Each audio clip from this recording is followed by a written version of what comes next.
The cigarette tastes like rebellion and ash. I told Evelyn I quit 3 years ago, standing in our kitchen with my hand on her shoulder, promising her cleaner lungs and longer life. She smiled then, kissed my cheek, said she was proud of me. The lie felt small at the time. Manageable. The kind of white deception that marriages are built on. Now I sit on these weathered back steps, the beach house creaking behind me like an old ship, and I light another Marlboro with hands that shake just enough to notice. The flame illuminates my wedding band for half a second before I snap the lighter closed. 22 years I've worn this ring. 22 years of gold pressed against my skin, marking me as claimed, as chosen, as someone who belongs to the world of Saturday morning pancakes and parent-teacher conferences and shared Netflix passwords. Inside the house, our friends are still laughing. The sound spills through the screen door in waves, punctuated by the clink of wine glasses and someone telling that story about spring break in Mexico that gets funnier with each retelling. These people who knew us when we were young and stupid and certain about everything. These people who still see us as the kids we used to be, frozen in amber, unchanged by the weight of decades. But I'm not unchanged. I sit here, smoking secrets and watching the dark dunes roll toward the ocean, and I know that something in me has been shifting all week. Something tectonic. Something I've spent years pressing down beneath the comfortable routine of my life. The beach house belongs to someone's cousin, someone none of us remember meeting, but all of us are grateful exists. It's the kind of rental that appears in vacation brochures. All sun-bleached shingles and wraparound porches. The kind of place where families make memories and marriages get renewed, and everything looks golden in the late afternoon light. We've been here 6 days now, 10 adults and 6 children, playing at being young again, pretending the years haven't carved lines into our faces and doubts into our hearts. I take another drag and let the smoke burn my throat. The nicotine hits my bloodstream like a small prayer, like a tiny rebellion against the man I'm supposed to be. Behind me, I hear footsteps in the kitchen, someone getting water, someone checking on a sleeping child. The house settles around us all, holding our secrets and our noise with equal indifference. The ocean is invisible from here, but I can hear it breathing in the darkness. Inhale, exhale. The same rhythm I've been trying to match all week, trying to find some center, some calm. But my heart won't cooperate. It's been beating irregularly since Tuesday, since the moment Jonah walked through that front door with his single duffel bag and his quiet smile and his eyes that still see too much. 15 years. That's how long it's been since we occupied the same space, breathed the same air, existed in the same present tense. 15 years of careful avoidance, disguised as the natural drift of adult life. We moved to different cities, chose different paths, let geography do what courage could not. I married Evelyn. He disappeared into graduate school, then law school, then a series of cities I only knew about through mutual friends who mentioned him in passing, always carefully, always briefly, as if his name were something fragile that might break if handled too roughly. And now here he is, sleeping somewhere above me in this house full of ghosts and laughter, and I'm sitting on these steps smoking cigarettes I don't smoke, thinking thoughts I don't allow myself to think. The screen door opens behind me with a soft protest of hinges and wood. I don't turn around. I know the weight of those footsteps, the particular way he moves through space, careful and deliberate and completely himself. I've known it since we were 19 and stupid and sitting on the roof of our dormitory, talking about Kerouac and Salinger and all the books we thought would save us from becoming the kinds of men our fathers were. He doesn't announce himself. He simply stops beside me, bare feet on the wooden deck, close enough that I can smell his soap, that same cedar and mint scent he's used since college. Some things don't change. Some things carry forward through the years like small acts of consistency, like promises kept to versions of ourselves we've otherwise abandoned. We haven't really spoken all week. Not beyond the careful pleasantries that old friends perform when they're trying to pretend they're still comfortable with each other. How's work? Fine. How's the family? Fine.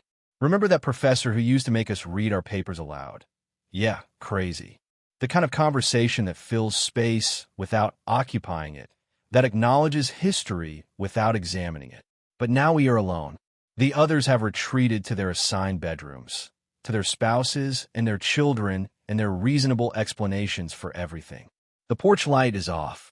The moon hangs low and watchful above the dunes, casting everything in silver and shadow, making the familiar world strange and possibility seems suddenly immense.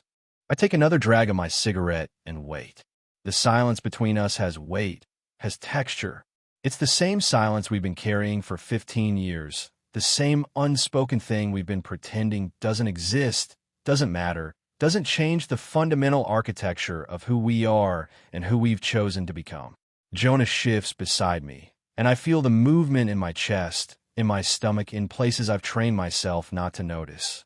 He's graying at the temples now, lines around his eyes that weren't there when we were young. He's still beautiful in that quiet way that always undid me, still carries himself like he's protecting something valuable, still looks at the world like he's trying to solve it. I should say something, ask about his work, his life, the years that have passed between us like a river neither of us knows how to cross. I should be normal, appropriate, the kind of man who can share a moment with an old friend without his entire universe tilting sideways. Instead, I smoke my cigarette and watch the darkness and wait for whatever is about to happen. When he finally speaks, his voice is exactly as I remembered it. Low, careful, honest in a way that cuts through all the careful politeness we've been hiding behind. The words hang in the salt air between us, impossible to take back, impossible to pretend away. "You can have me tonight," he says quietly, "but no one can ever know."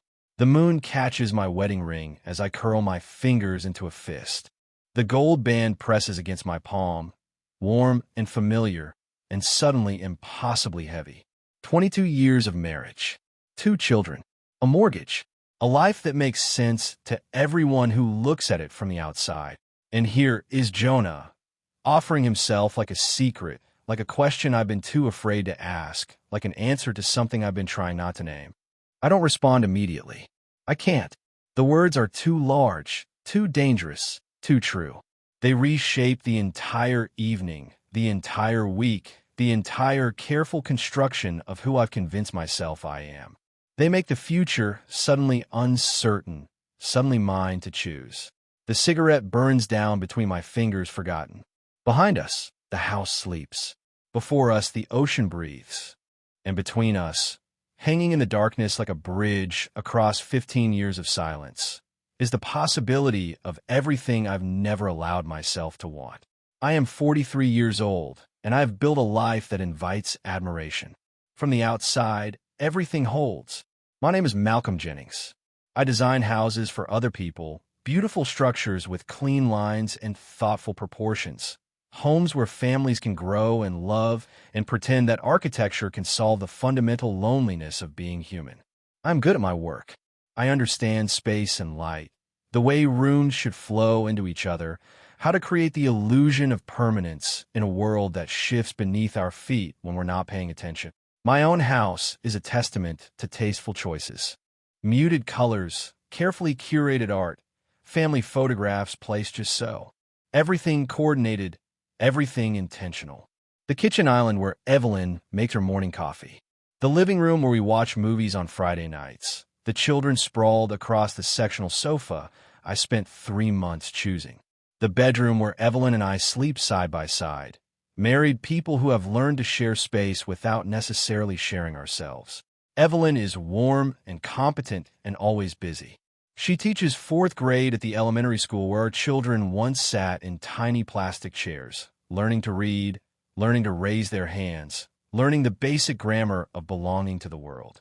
She knows all the parents, remembers all the birthdays, organizes the fundraisers and the field trips and the small celebrations that make childhood feel magical to people who are too young to understand how much work magic requires. We have our rituals.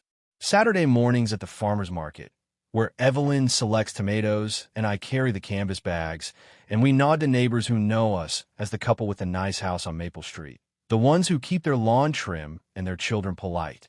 Sunday dinners around the dining room table, I built myself, solid oak, the kind of furniture that's meant to last generations. Family movie nights where we debate between comedy and adventure while the kids lobby for something with talking animals, and I pretend to care about the outcome. We kiss each other's cheeks in the hallway. We say good morning and good night. We discuss schedules and grocery lists and whether the gutters need cleaning.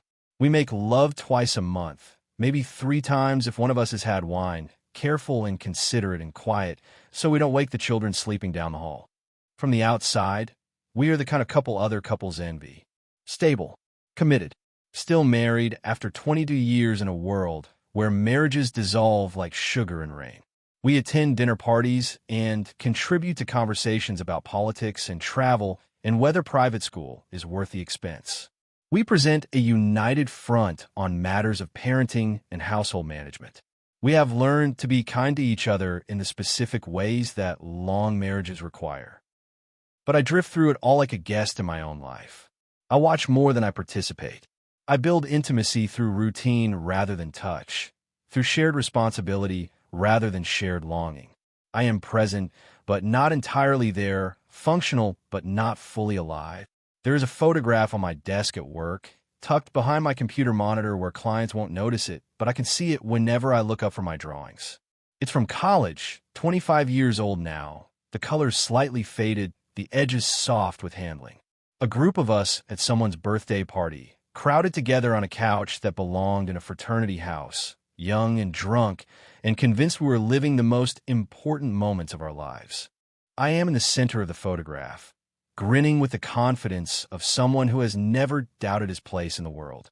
My arm is slung around the shoulders of a boy with dark hair and serious eyes, someone who always looked like he was solving equations in his head, even when he was laughing. Someone no one ever asks about when they notice the picture.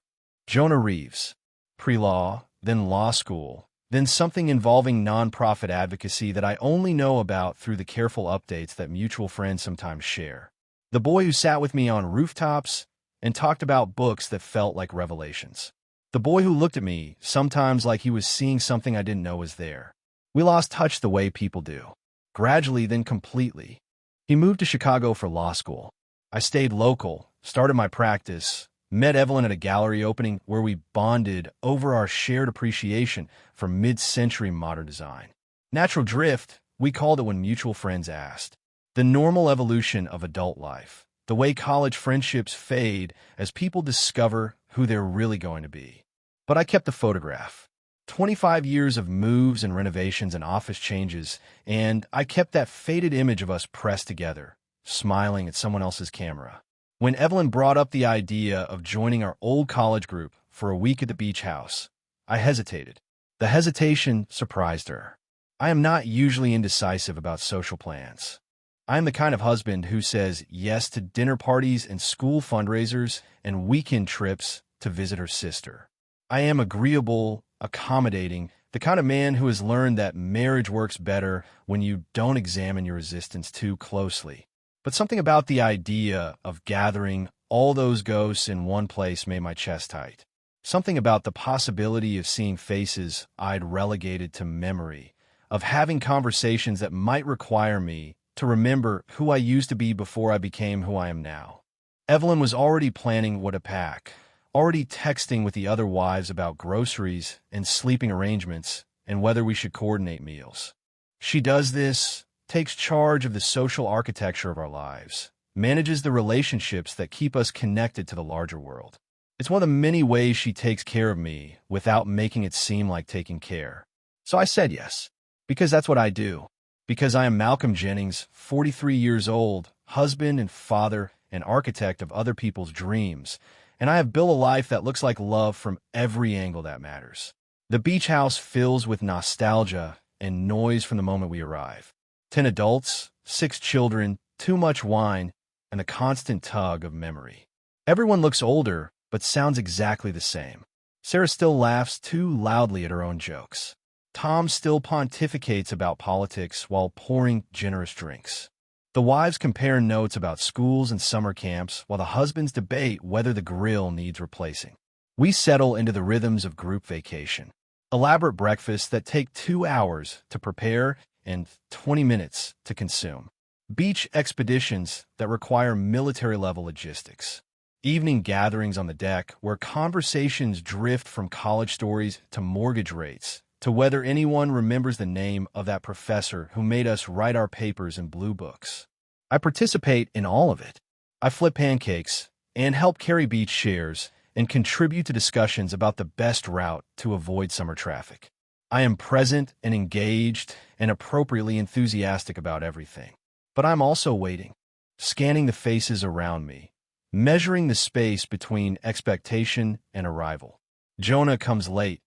On Tuesday evening, when the rest of us have already established our territories and routines, I am on the deck with a beer, half listening to someone's story about their teenager's college visits, when I hear his voice through the screen door. The same voice that asked me to share secrets in the darkness 3 nights later. My chest tightens in a way I haven't felt in 15 years. He appears in the doorway, carrying a single duffel bag, grayer than I remembered, quieter than the boy who used to fill rooms with his observations about everything. The others greet him with the exaggerated enthusiasm reserved for the friend who almost didn't make it, the one whose presence completes the circle. He accepts their embraces and their questions about the drive and their offers of food and drink with the same careful grace he always had. He works in nonprofit law now. He tells them when they ask. Housing advocacy, tenant rights, the kind of work that pays poorly but feels necessary. He mentioned Chicago, then Portland, then something about D.C. that I don't quite catch because I'm too busy watching the way his hands move when he talks. The way he still pauses before he speaks, like he's editing his thoughts for clarity. No children, he says when someone asks. No partner either, though he doesn't phrase it that way.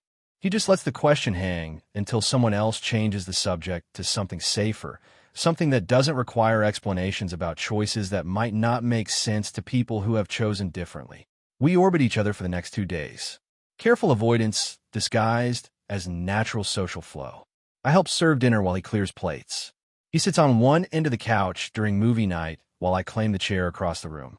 We exist in the same spaces without acknowledging the electricity that hums between us, without admitting that we are both working very hard to appear normal. But I notice everything. The way he still reads while everyone else watches television. The way he disappears for long walks on the beach while the rest of us nap or drink or argue about dinner plans. The way he listens more than he speaks, observing the group dynamics with the same intensity he once brought to philosophy papers and late-night debates about the meaning of everything. Thursday morning, I find him on the front porch, sitting in one of the wicker chairs with a book open in his lap. The Brothers Karamazov, the same edition he carried everywhere junior year, pages yellow with age and handling. He looks up when I step outside, and for a moment, neither of us pretends we don't see each other completely. Good book, I say, because I need to say something, and it's the safest thing I can think of. Still working on it, he replies, and there's something in his smile that reminds me of every conversation we never finished, every thought we never completed, every moment we almost said something that would have changed everything. Some books you never finish, I tell him. Some books you just live with. He marks his place with a receipt and closes the cover. The morning is still cool, the beach empty except for a jogger in the distance, and a dog chasing seagulls near the water's edge. The others are still sleeping or drinking coffee in the kitchen or managing the small crises that come with traveling with children. I think about sitting down in the chair beside him. I think about asking him what he's been reading, what he's been thinking, where he's been for the past 15 years. I think about all the questions I've trained myself not to ask, all the curiosity I've learned to suppress. Instead, I tell him I'm going for a walk on the beach. He nods and opens his book again, but I feel his eyes on me as I step off the porch and head toward the dunes. Later, in the kitchen while I'm helping prepare lunch, he appears beside me at the counter where I'm slicing tomatoes. He reaches for the olive oil at the same moment I reach for the salt, and our shoulders brush. The contact lasts maybe half a second, maybe less, but I feel it in my stomach, in my chest, in places I've forgotten were capable of such immediate recognition. Neither of us acknowledges it. We continue our separate tasks, contributing to the organized chaos of feeding 10 adults and 6 children, playing our parts in the domestic theater of group vacation. But something has shifted. Some careful boundary has been crossed. Some pretense has been abandoned. That night, the others gather around the fire pit on the beach. Someone has brought a guitar, someone else has produced marshmallows, and everyone is performing their version of relaxed summer evening. I excuse myself to get another beer. Jonah mentions needing to make a phone call. We meet on the back steps, and I light the cigarette I told my wife I quit years ago. We meet again the next night, and the night after that. Always in the darkness, always after the others have retreated to their assigned bedrooms, and the house has settled into the quiet breathing of sleep. I become a man who lies badly. When Evelyn asks why I'm restless, why I keep getting up to check the doors, why I seem distracted during the day, I fumble for explanations that sound hollow, even to me. Work stress, I tell her. Too much coffee. The unfamiliar bed, making it hard to sleep properly. She accepts these excuses with the generosity of someone who has learned not to interrogate every small mystery in a long marriage. But I see her watching me. The way she pauses when I claim I'm going for a walk on the beach at 10 o'clock at night. The way her eyes follow me when I excuse myself from evening conversations, claiming fatigue that everyone can see isn't real. She knows something has shifted, some fundamental alteration in the familiar rhythm of who I am and how I move through our shared world. I walk the beach in the mornings, trying to breathe, trying to make sense of what is happening to me. The ocean stretches endless and indifferent before me, waves erasing footprints as soon as they're made. And I think about impermanence, about the way one decision can reshape everything that comes after. The salt air fills my lungs but doesn't calm the rapid beating of my heart. Our connection is not just physical, though it is that too. After 15 years of marriage, to someone who touches me with comfortable familiarity, Jonah's hands on my skin feel like a conversation in a language I had forgotten I spoke. He knows how to find the places that make me forget my own name, how to make me remember what it feels like to be desired rather than simply needed. But we also talk.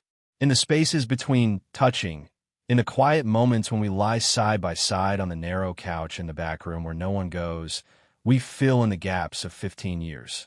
He tells me about his marriage, brief and doomed, to a woman who loved the idea of him more than the reality. About the moment he sat in a lawyer's office signing divorce papers and realized he was relieved rather than heartbroken. I tell him about the architecture of my days, the careful construction of a life that looks perfect from every angle but feels hollow at the center. About the way I design houses for other people's dreams while living in one that feels like an elaborate performance, a stage set for a play I never auditioned for. We talk about fear, about the night we sat on the rooftop of our dormitory when we were 20 inches apart, both of us knowing something was happening between us, both of us too terrified to name it. How different everything might have been if one of us had been brave enough to close that distance, to speak the words that hung in the air like promises we were too young to make. I was going to kiss you that night, he tells me, his voice quiet in the darkness. I came so close. But then you started talking about some girl from your psychology class, and I thought I had misread everything. You hadn't, I say, and the admission feels like stepping off a cliff. I wanted you to. I wanted it so much I couldn't sleep for weeks afterward, couldn't stop thinking about what might have happened if you had.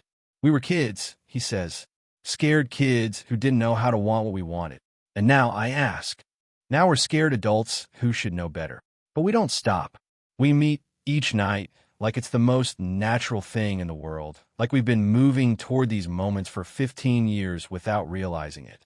He never pushes for more than I can give. Never asks about tomorrow, about what happens when we leave this house and return to our separate lives. He accepts what I offer and offers himself in return. And for the first time in years, I feel fully present in my own body, fully alive to the moment I'm living rather than the one I think I should be living. Jonah never demands explanations or promises. He doesn't ask me to choose between him and the life I've built with Evelyn. He simply exists in these stolen hours, complete and self-contained, asking for nothing beyond what we can create together in the darkness. But I feel the shift happening anyway. The way my world begins to reorient around the nights. The way I catch myself counting hours until the house grows quiet. until I can slip away from the careful performance of being Malcolm Jennings, family man, and remember what it feels like to be just myself, just a body that wants and is wanted in return. I begin to wonder what it would cost to stop pretending. What would collapse if I admitted to myself what I've always known, but never been brave enough to name? The question follows me through the days like a shadow, making every interaction with Evelyn feel like an elaborate deception, making every moment with our friends feel like I'm playing a character in someone else's story. On the sixth night, as we lie together listening to the ocean breathe beyond the windows, Jonah traces patterns on my chest with his fingertip, and I realize I am no longer thinking about this as temporary. I'm no longer telling myself it will end when we leave this place. I am beginning to imagine a future I have never allowed myself to want, and the possibility terrifies me more than anything I have ever faced. The house begins to unravel on Thursday. Small fractures in the careful facade of group vacation harmony. The kind that happen when too many people spend too much time pretending everything is perfect. It starts with Emma's daughter, Lucy, waking up with a fever that spikes to 103 by noon. The child is listless and crying, clinging to her mother with the desperate grip of someone who doesn't understand why her body has betrayed her. Emma paces the living room, phone pressed to her ear, trying to locate an urgent care clinic, trying to decide if they should drive back to the city, trying to manage the particular terror that comes with being responsible for a small person's well-being in an unfamiliar place. The fever breaks the easy rhythm we've all been performing. Sudden quiet where there should be noise. Whispered conversations about whether we should all leave early, whether the house is somehow contaminated, whether this is a sign that our week of borrowed youth has run its course. Then Tom and Sarah have the fight they've been building toward all week. It erupts during dinner preparation. Something about whose turn it is to watch the kids. Something about why Sarah always has to be the one who remembers everything. Something about how Tom promised he would be more present during vacation, but has spent most of his time on conference calls with his office. Their voices carry through the thin walls of the beach house, sharp and familiar, and full of the accumulated grievances that long marriages collect like sediment. The rest of us move through the kitchen with elaborate care, pretending we can't hear them, pretending this isn't our business, pretending we don't recognize our own failures reflected in their anger. Later, I overhear Amy on the phone with someone, her voice tight with barely controlled emotion. She's talking about credit card statements, about charges she didn't make, about Dave claiming he was at a client dinner when the restaurant shows a table for two. The careful architecture of trust that holds marriages together, cracking along lines that were always there, but had been invisible until now. I watch it all unfold with the detached fascination of someone observing a disaster from a safe distance. The chaos of real life breaking through the performance of vacation perfection. These people I've known for 25 years, revealing themselves to be exactly as fragile and uncertain as everyone else, exactly as capable of making choices that could destroy everything they've built. But I am not watching from a safe distance. I am standing in the center of my own unraveling, watching my friends' marriages splinter while I carry the weight of my own deceptions, my own betrayals, my own growing certainty that the life I've built is constructed on foundations that were never as solid as I pretended. That evening, Evelyn finds me standing on the deck, staring at the ocean like it might provide answers to questions I haven't learned how to ask. The sun has set, and the others have retreated to their various corners of dysfunction, and she approaches me with the careful step of someone navigating unstable ground. "Where do you go when you disappear like that?" she asks. Her voice is gentle but insistent, the tone of someone who has been patient for a long time but is running out of patience. I don't answer immediately. I can't. The question is too large, too accurate, too close to the truth I've been trying to avoid. I go to places you can't follow, I think. I go to versions of myself you've never met. I go to futures we never discussed. Instead, I say nothing. I let the silence stretch between us. Let her interpret my absence however she needs to. She doesn't press, but I see the way her eyes shift, the way she files this moment away with all the other small mysteries that have been accumulating around me. She goes inside without another word, and I remain on the deck, alone with the sound of waves and the weight of everything I'm not saying. Later, much later, I stand before the mirror in our bathroom, studying my reflection while Evelyn sleeps in the bed we share. The lines around my eyes that weren't there when I was 30. The gray threading through my hair that I've been pretending not to notice.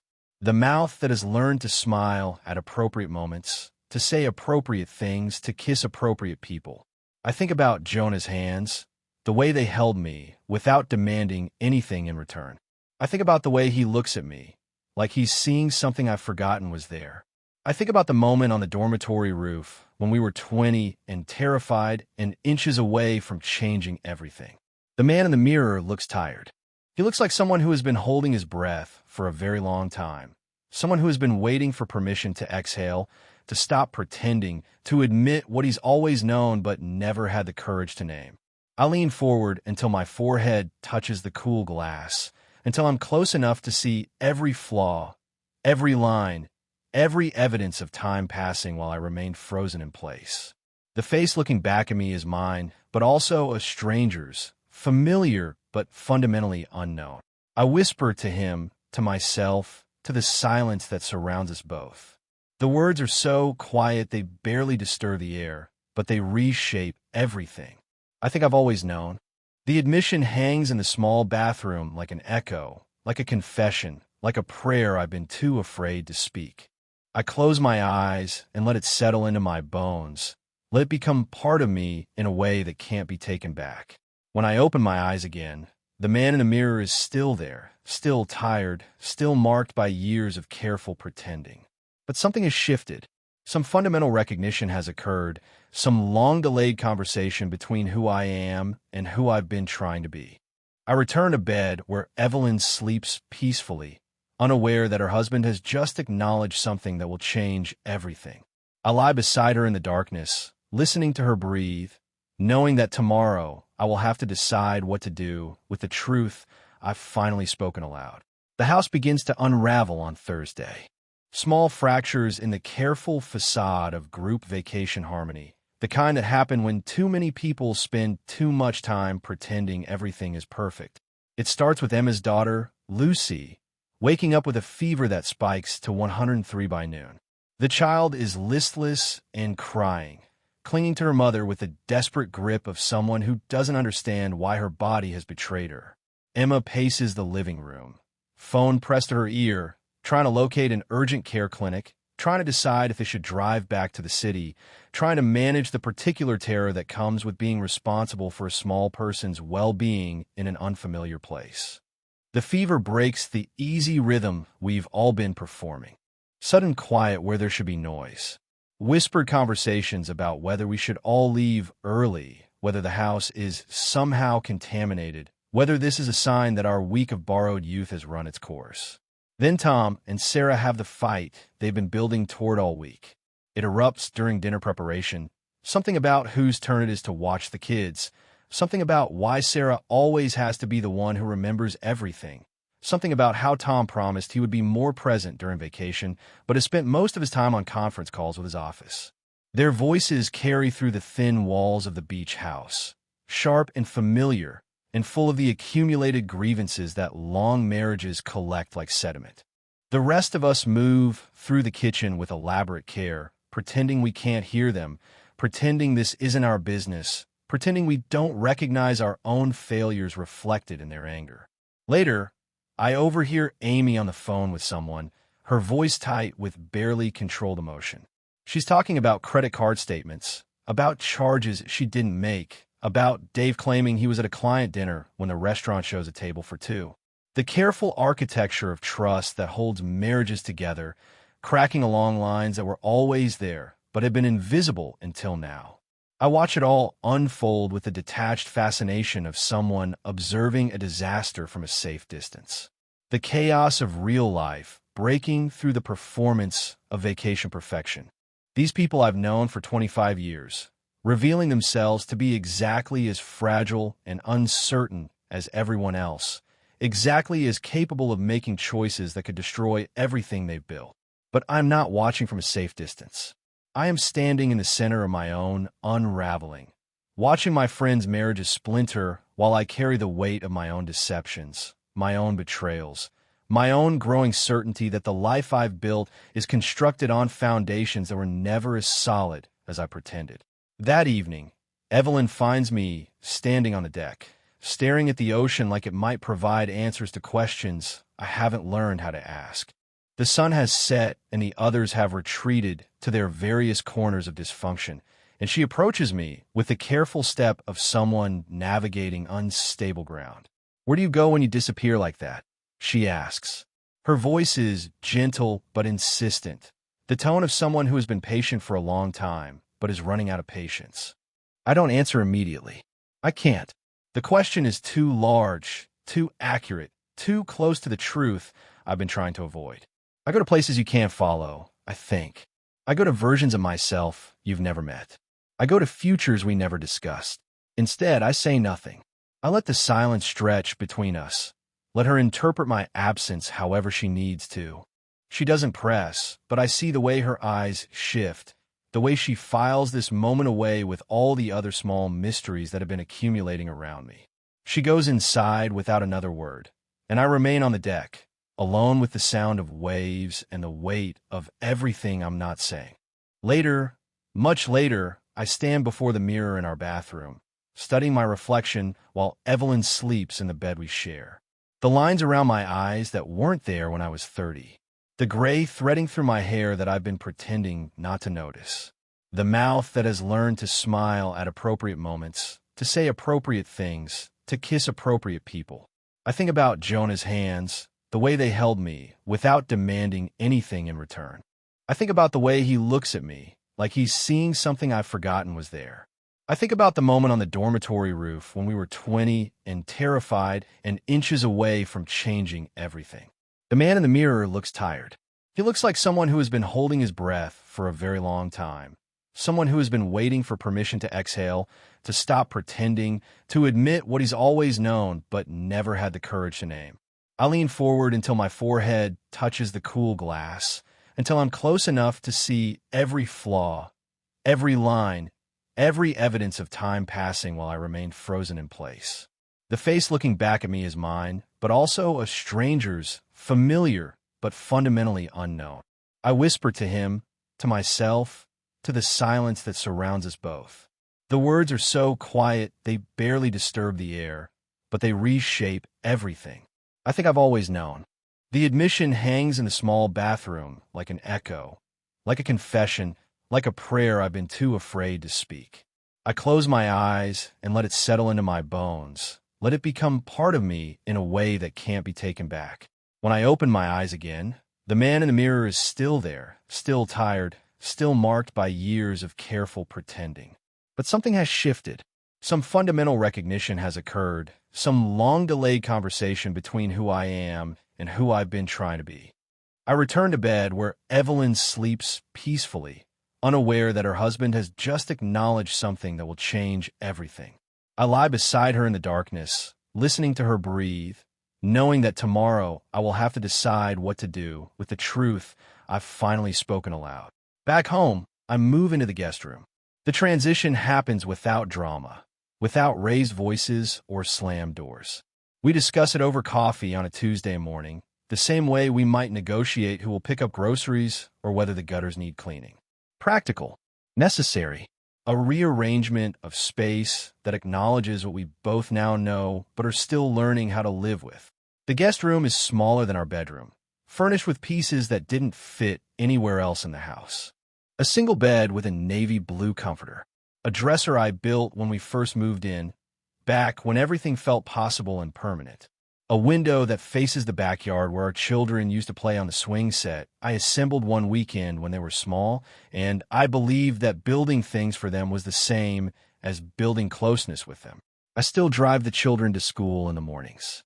Emma, 15 now, and aware that something has shifted in the foundation of our family, but not yet ready to ask what. Michael, 12, and still young enough to accept change without demanding explanations.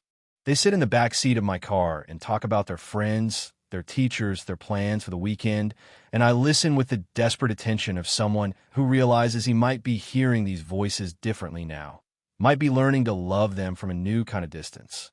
I still make coffee for Evelyn in the mornings. I know how she likes it, 2 sugars and a splash of the cream she keeps on the bottom shelf of the refrigerator. I set the mug beside her place at the kitchen table, the same ritual we've performed for 22 years.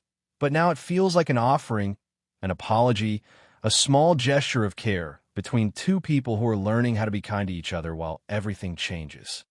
We've stopped pretending at closeness, but we haven't stopped being careful with each other.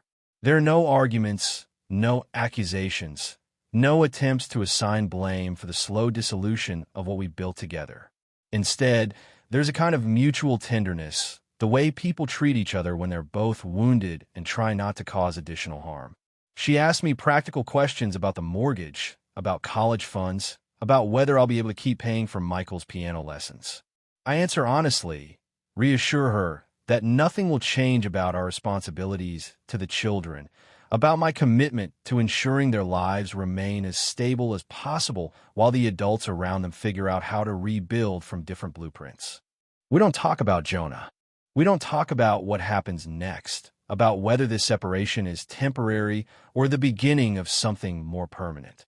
We exist in the space between what was and what might be, taking care of immediate needs, managing the logistics of shared life while our deeper questions wait for answers we're not ready to provide. I write Jonah a letter, but don't send it. Instead, I read it aloud to myself in the dark guest room, like a prayer, like a confession, like practice for conversations I might never have the courage to initiate. The words sound different spoken than they do written, more uncertain, more honest about how little I understand about what I want or what I'm prepared to sacrifice for it. In the letter, I tell him about the morning I woke up in the guest room and realized I wasn't pretending anymore. About the relief of sleeping alone, of not having to monitor my breathing or my movements, of not having to perform the unconscious intimacy that marriage requires even in sleep. About the fear that comes with finally being honest about who I am, with admitting that everything I built was constructed around a version of myself that never quite fit. I tell him that I think about him every day, but not in the desperate way I expected.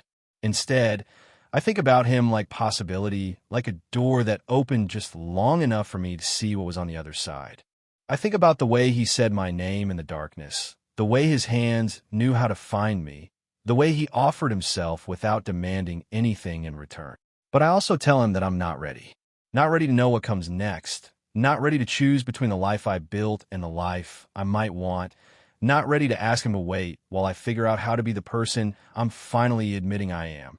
The letter sits on my desk for weeks, growing longer and more honest with each revision, until it becomes less like correspondence and more like meditation, less like something I might send and more like something I need to say aloud to myself in order to believe it's true. 3 months after the beach house, I find an apartment across town. Small, unfurnished, the kind of place people live when they're starting over or figuring out what they want to become. The lease is month to month, which feels appropriate for someone who has learned not to make assumptions about the future. I place 2 mugs on the kitchen table. One for myself, one for hope. One for the person I am now, one for the person I might learn to be if I'm brave enough to stop pretending, if I'm willing to build something new from the ruins of everything I thought I knew about myself. The apartment is quiet in a way my family home never was. No children's voices, no television in the background, no sounds of Evelyn moving through routines that no longer include me. Just silence and possibility and the weight of choices I'm finally ready to make. There's a knock at the door. I don't rush to open it. I sit with the sound for a moment, with the possibility it represents, with the understanding that whatever is on the other side might change everything again. But this time, I'm not afraid of change.